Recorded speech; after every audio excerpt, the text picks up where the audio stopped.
Well, what is going on, YouTube? Welcome back to A Therapeutic Edge. Today on the table in front of us is the Drop TJ Schwarz Perpetua, made by Millit knives.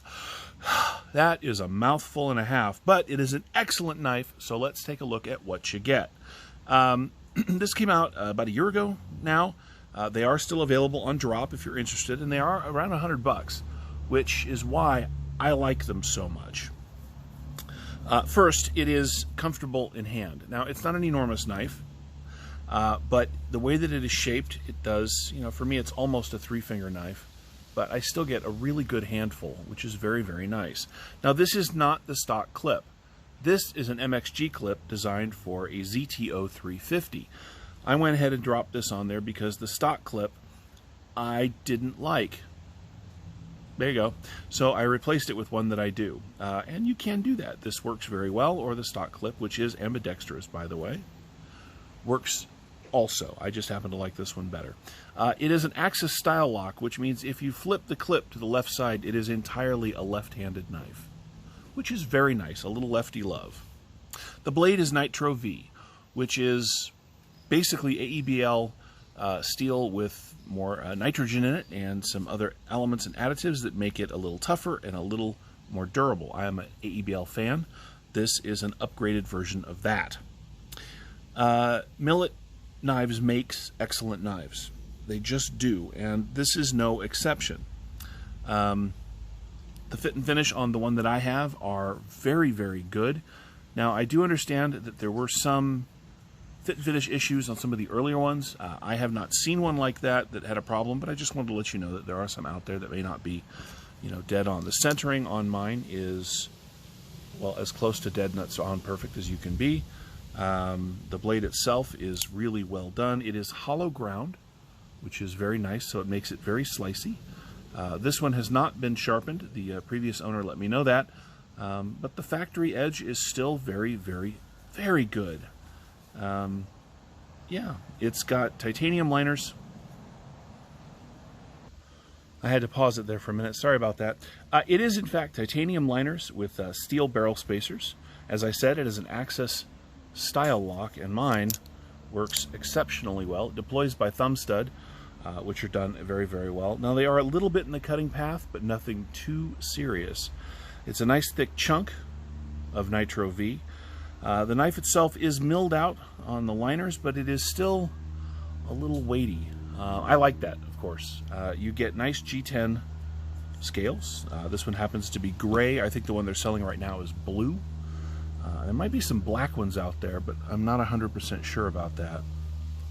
It's just a really neat package. Nitro V is very rust and stain resistant and holds an edge very well. Because of the titanium liners, this would be a really good sort of all-purpose and all-weather tool, which I happen to like quite a bit. Let's go ahead and do some size comparisons. I said it's not very big, and I wasn't kidding. Here it is against the Benchmade Bug Out, minus the dog hair. All right. If we line the blades up, you can see it's just a little bit longer than the Bug Out, but you get very, very similar blade length, very, very similar dimensions overall, except this is considerably taller and a lot heavier. Hello, Women Carry Knives. Hello, Therapeutic Edge. Here it is against the Hilltop Knives and Gear modified Spidey Rat. And as you can see, it is considerably smaller than that, right? Because this is a full-size knife. This is a good mid-size knife. At least one that I think of as mid-size. I would call that a medium size because that fits my hands just right. Right? Yeah, that's good. Yeah. Oh, thanks. No, I need to finish the review. Oh, okay. Okay, then. You mean like now, or? Maybe someday. Okay. Okay. This thing landed, and I thought, kind of whatever. But the longer I've had it, the more I've used it, the more pocket time it gets. This sort of warny blade with the nice hollow grind, like really good factory edge, it has rapidly taken up a really good spot in my sort of weekly rotation. I really enjoy it, and I enjoy using it quite a bit. Drop has a history of bringing forth really cool knives. This is no exception. So let's get some other dimensions out of the way, shall we? The Nitro V blade, back here at the thickest point, is about 3 millimeters. And what that means is that because it is more of a saber style grind with a lot of flat right here, it still manages to get very thin because it starts relatively thin and comes down through this hollow grind and becomes a very nice slicer. The handle itself is not skinny. Let's see, we are at just shy of ½ an inch. You know, that's reasonably thick for a knife of this size, but it means that you get a really good grip on it. I don't know if you guys can tell, I really like this. You've got jimping right where you want it on the blade, although, of course, for my big hands, a little farther forward would have been nice, but it is where most people are going to want it. The shape of the blade lends itself very nicely to draw cuts, of course, because you can come forward very well with a lot of control. And, of course, it's designed for push cuts. It does a really good job at that, but because of that very nice and relatively robust tip, as you can see, this swings down, it becomes very slicey, but it doesn't look... Oh, excuse me. There we go. Yeah, sort of. It's not fragile. And if you needed to give somebody a little motivation, this thing would serve you very, very well. You know, there's a lot of knives like this out right now, running on Axis style locks with interesting steels.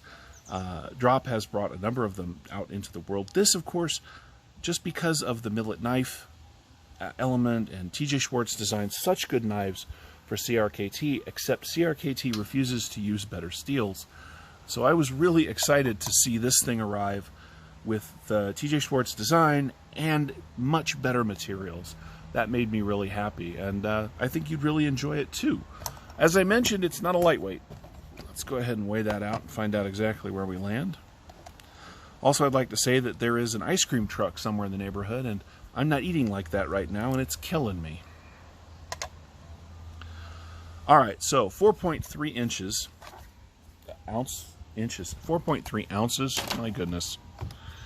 And let's do the rest of the dimensions. So at 4.3 ounces, you get 1, 2, 3 and 1/4 inches, 3 1/8 inches of cutting on 3 1/4 inches of Nitro V, right?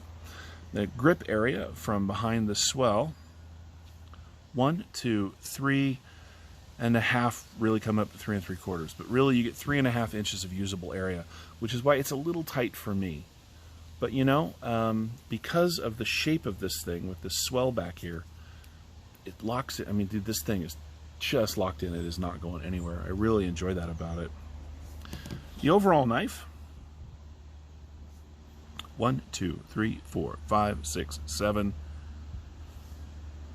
and about 3/4. Right? So it is a mid-size knife, like many of the knives that we share on this channel, made of excellent materials with a great fit and finish, made by a company that has a marvelous, all made in the United States reputation. Millit Knives is known for that. It is a superb EDC blade shape, and again, these things are about $100 over on Drop. I really recommend one if you are looking for a knife in these materials made this well for that kind of money. You can't go wrong here. You really can't. So that's it. This is the Drop. They've dropped the mass, as it were. The Drop TJ Schwarz Perpetua, made by Millit Knives. New addition to the collection? Maybe. It might move on. I have a lot of knives in this sort of fighting weight, so to speak, but I am falling for this more every time I take it out of the case. That's about it, guys. If you're interested in this knife and have any questions, feel free to ask down in the comments below.